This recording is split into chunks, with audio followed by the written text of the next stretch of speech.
So Costa Coffee has come under fire for one of its vans, which featured a mural of a blue-haired girl with 2 mastectomy scars.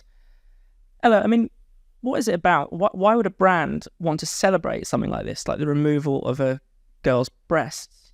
I think it's really interesting that Costa has done it, because I don't know about where anyone else lives, but in Dalston, Hackney, Costa is the only place where normal people go. You know, you've got sort of 10 artisan different kind of coffee shops on the street, and Costa is where, you know, the working class people go. Actually, a lot of homeless people go there. It's sort of like it's the one safe zone for anyone who's not a yummy mummy or a sort of yuppie in Hackney, and so not the constituent for this base for this kind of very extreme trans ideology. Not even sort of just a blue-haired person, but a blue-haired person who's been mutilated or has mutilated themselves through top surgery. It's fascinating to me that I'm sort of, the jury's out for me on whether or not this is just a cynical ploy to kind of use woke washing, or whether there is a genuine belief within these big corporations that a young woman disliking herself so intensely that she removes working parts of her body is a good thing. But I think that it sort of speaks to the issue around why so much of trans ideology seems to have a problem with women. I mean, I was thinking about the fact that, you know, you've had national, international campaigns to remove women's breasts from newspapers around page 3, and because breasts are so offensive, and even the sight of them, okay, lots of them cut up as well because they're enlarged, but, you know, the idea of a woman's sort of picture of what a woman looks like with breasts is so offensive that it has to be removed from the public realm.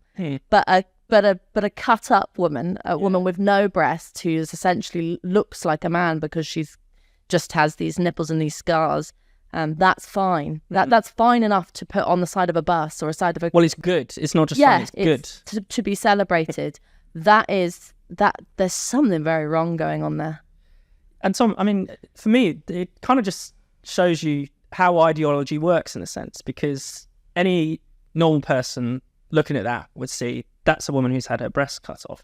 But if you're a trans activist, you say that's a glorious expression of gender-affirming care. This person has been helped. That's their true self. Mm-hmm. And for detransitioners, which has been an interesting angle to this story as it's developed, it's a reminder of something which was effectively promoted to them as a solution to all their problems, something which they now deeply and bitterly regret. And that's another side to this story which often isn't listened to because it's so kind of forcibly suppressed. But there was a piece in the Daily Mail this week from a female detransitioner who'd gone through this particular procedure, and again, something because there were, whether it was clinicians or whether it was a general culture that they found online, which was again promoting irreversible surgery, which often means a kind of lifetime of discomfort and pain in many respects, as I say, the solution to all of their problems. So for someone like that to see a campaign like this, or to see a Costa van like this, is something which is just uncritically celebrating not just an image but effectively an ideology which has cost someone so dearly. It's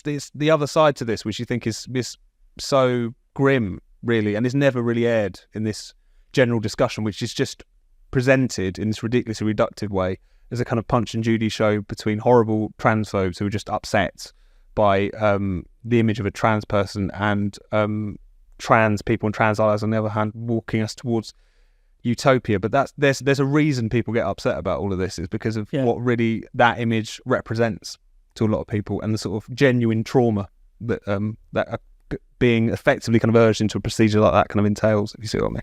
I mean, you know, what Costa's defence is that it's promoting diversity, it's promoting inclusion, it's, you know, making the reality of being trans more visible.